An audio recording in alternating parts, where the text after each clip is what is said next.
सौरभ कुमार और the political Saurabh में आपका स्वागत है। दोस्तों, आज हम पढ़ेंगे पॉलिटिकल साइंस क्लास 12th का चैप्टर 2। ऑलरेडी चैप्टर 1 हमने कंप्लीट कर दिया। जिन्होंने नहीं देखा है जाकर जरूर देख लें।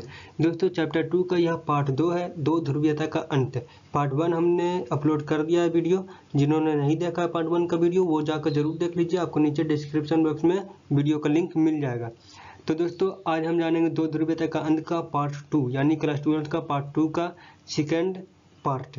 तो दोस्तों, जिन्होंने चैनल को सब्सक्राइब नहीं किया है चैनल को सब्सक्राइब करके बेल आइकन जरूर दबा दें। तो चलिए शुरू करते हैं।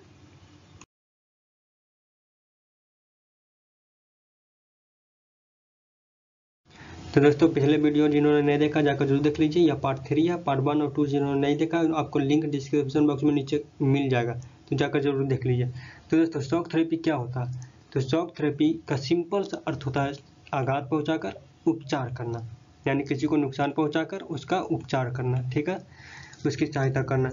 तो साम्यवादी के देश जो थे सोवियत संघ, वो अब पूंजीवाद की ओर बढ़ने लगे थे।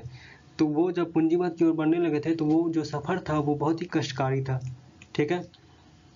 तो जो मध्य एशिया के गणराज्य थे रूस और पूर्वी यूरोप के देशों ने पूंजीवाद की ओर संक्रमण का क्या किया, एक नया मॉडल अपनाया। और इस मॉडल में विश्व बैंक और अंतर्राष्ट्रीय मुद्रा कोष, कौन? विश्व बैंक और अंतर्राष्ट्रीय मुद्रा कोष द्वारा निर्देशित था यह मॉडल, और इस मॉडल को ही शॉक थेरेपी कहते हैं। तो मध्य एशिया के गणराज्य रूस और पूर्वी यूरोप के देशों ने पूंजीवाद की ओर संक्रमण का एक नया मॉडल अपनाया। विश्व बैंक और अंतर्राष्ट्रीय मुद्रा कोष द्वारा निर्देशित इस मॉडल को ही शॉक थेरेपी कहते हैं। यह आपका डिफिनेशन हो गया। तो दोस्तों, यह जो गणराज्य था इनकी अर्थव्यवस्था बहुत ही खराब हो चुकी थी, ठप हो गई थी। तो इनको फिर से खड़ा करने के लिए इनको विश्व बैंक द्वारा और अंतर्राष्ट्रीय मुद्रा कोष द्वारा सहायता मिली, पैसे मिले, ठीक है, कि इनका इंफ्रास्ट्रक्चर जो खराब हो गया था उनको फिर से खड़ा कर सके और अपने देश को, अर्थव्यवस्था को फिर से पटरी पर ला सके। इसलिए इनको विश्व बैंक द्वारा, अंतर्राष्ट्रीय मुद्रा कोष द्वारा निर्देशित और इनको पैसे मिले, ठीक है। तो दोस्तों, ये जो विश्व बैंक अंतर्राष्ट्रीय मुद्रा कोष है ये पश्चिमी देशों में से आए थे, ठीक है। तो इसे ही कहा जाता है शॉक थेरेपी, आघात पहुंचाकर उपचार करना। तो शॉक थेरेपी का सिंपल अर्थ होता है कि यह मान्यता थी शॉक थेरेपी में कि मिल्कियत का सबसे प्रभावी स्वरूप क्या होना चाहिए, निजी स्वामित्व होना चाहिए। तो शॉक थेरेपी में राज्य के जितने भी संपदा थे उनका निजीकरण किया गया और व्यावसायिक स्वामित्व को अपनाने की बात की गई थी, उनको बढ़ावा दिया गया। तो हड़बड़ी में इन्होंने क्या किया था इन दोस्तों ने कि बहुत ही तेजी से सारी सरकारी चीज़ों को प्राइवेट करने लगे थे, निजीकरण, औने पौने दामों में मतलब कि बेचने लगे थे सरकारी चीज़ों को, सरकारी संस्थाओं को, सारी चीज़ों को हड़बड़ी में। तो आगे जानेंगे कि इसका परिणाम क्या हुआ। तो शॉक थेरेपी से यह सभी को निजी करने लगे थे, निजीकरण करने लगे थे। तो शॉक थेरेपी से यह धारणा बनने लगी थी कि ज़्यादा से ज़्यादा व्यापार करके ही ज़्यादा से ज़्यादा विकास किया जा सकता, और इसीलिए मुक्त व्यापार बहुत ही ज़्यादा जरूरी हो गया था। अब जो थे देश, सोवियत खेमे के जो देश थे वो अब सीधे तौर पर पश्चिमी देशों से जुड़ गए थे और उनसे सीधे तौर पर व्यापार करने लगे थे। तो ये थी दोस्तों शॉक थेरेपी। दोस्तों, शॉक थेरेपी के परिणाम क्या निकले? तो शॉक थेरेपी से उनकी अर्थव्यवस्था तहस नहस हो गई, जनता को बर्बादी मिली, उनके सपने अधूरे ही रह गए। मतलब शॉक थेरेपी काम नहीं किया, ठीक है, इसने अपना काम किया लेकिन इसके परिणाम बहुत ही खराब निकले।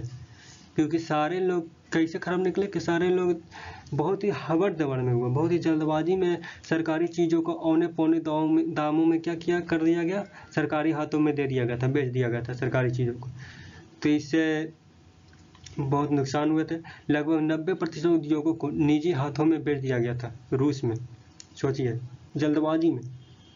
आर्थिक ढांचे का पुनर्निर्माण बाजार की ताकतें कर रही थी, ना कि सरकार की नीति। सारे चीज़ सरकार ने निजी हाथों में दे दिया था, तो इस आर्थिक ढांचे का पुनर्निर्माण उन्हीं के हाथों में आ गया था, बाजार के निर्माण वही लोग कर रहे थे। इसे इतिहास की सबसे बड़ी गराज सेल के नाम से जाना जाता है। अब आपके क्वेश्चन आएगा 1 नंबर वाला में कि इतिहास की सबसे बड़ी गराज सेल किसे कहा जाता है? तो इसे ही कहा जाता है शॉक थेरेपी का, ठीक है। जरूरी उद्योगों की कीमत कम से कम सेल के रूप में बेच दिया गया। जो भी जरूरी उद्योग थे उनकी कीमत कम से कम करके सेल के रूप में बेच दिया गया। नागरिकों के अधिकार पत्र दिए गए थे कि इस बिक्री में भाग लेने के लिए उन्होंने काला बाजारियों का हाथ बेच दिए। मतलब जो नागरिकों का अधिकार पत्र दिए गए थे वो नागरिकों ने क्या किया कि कुछ पैसों के लालच में वो काला बाजारियों को बेच दिया उस टिकटों को। रूसी रूबल में गिरावट आ गई थी, सामूहिक खेती समाप्त हो, खाद्यान्न की सुरक्षा समाप्त होने लगी थी, पुराना वैकल्पिक ढांचा टूट गया था, गरीबी बढ़ गई थी और अमीर और गरीब की खाई भी बहुत बढ़ गई थी, माफिया का उदय हो गया था। ठीक है, रूस सहित कई देश में राष्ट्रपति को कार्यपालिका प्रमुख बना दिया गया था। किसको? राष्ट्रपति को। और इससे क्या हो गया था कि राष्ट्रपति को शक्तियां बहुत ज़्यादा मिल गई थी, संसद कमज़ोर हो गई थी। क्या हो गई थी? संसद बहुत ही कमज़ोर हो गई थी, राष्ट्रपति सत्तावादी हो गए थे और वो अपने सत्ता को और बनाए रखने के लिए अवधि को बढ़ाते चले गए थे। 10 साल और बढ़ा दिया खुद से, क्योंकि कार्यपालिका शक्ति भी उन्हीं के पास आ गई थी, संसद कमज़ोर हो गई थी। ये सब के कारण अपने आज़ादी के 10 साल बाद रूस सहित कई देश खड़ा होने शुरू कर दिया। ठीक है, अपने आज़ादी के 10 साल बाद उसने खड़ा होना शुरू किया और फिर से पुनर्निर्माण का कारण था उनका खनिज तेल, प्राकृतिक गैस, धातु जैसे प्राकृतिक संसाधन। यानी रूस जैसे देशों में खनिज तेल ये सब बहुत ही भरपूर मात्रा में पाया जाता है। गैस, धातु, प्राकृतिक संसाधन जितना है बहुत ही भरपूर मात्रा में पाया जाता है और उसी चीज़ों को बेच करके वो अन्य देशों में अपने आप को फिर से खड़ा कर पाए। ठीक है, तो ये सब थी शॉक थेरेपी का परिणाम। तो दोस्तों, पूर्वी साम्यवाद देश और भारत के क्या संबंध थे तो इसे हम जानते हैं। तो दोस्तों, साम्यवाद देशों से भी भारत के बहुत ही अच्छे संबंध हैं। ठीक है, ऐसा तो मान के चलिए कि साम्यवादी जो देश थे उनसे भी भारत के बहुत ही अच्छे संबंध रहे हैं। भारत रूस के आपसी संबंध उनके जनता की अपेक्षाओं से भी मेल खाती है। ठीक है, वहाँ राजकुमार, कौन? राजकुमार से लेकर के अमिताभ बच्चन जो भारत के हीरो जो हैं वो सोवियत के गणराज्यों में घर घर जाने जाते हैं। ठीक है, वो सभी लोग भारत के हिंदी फिल्मों के बहुत ही दीवाने हैं और यहाँ फिल्म जो टिकट मिलती है जैसे उन्होंने भीड़ लगाना शुरू कर देता है। भारत यहाँ के जनमानस का एक अंग है। कौन? किनका? पूर्वी साम्यवाद देशों का।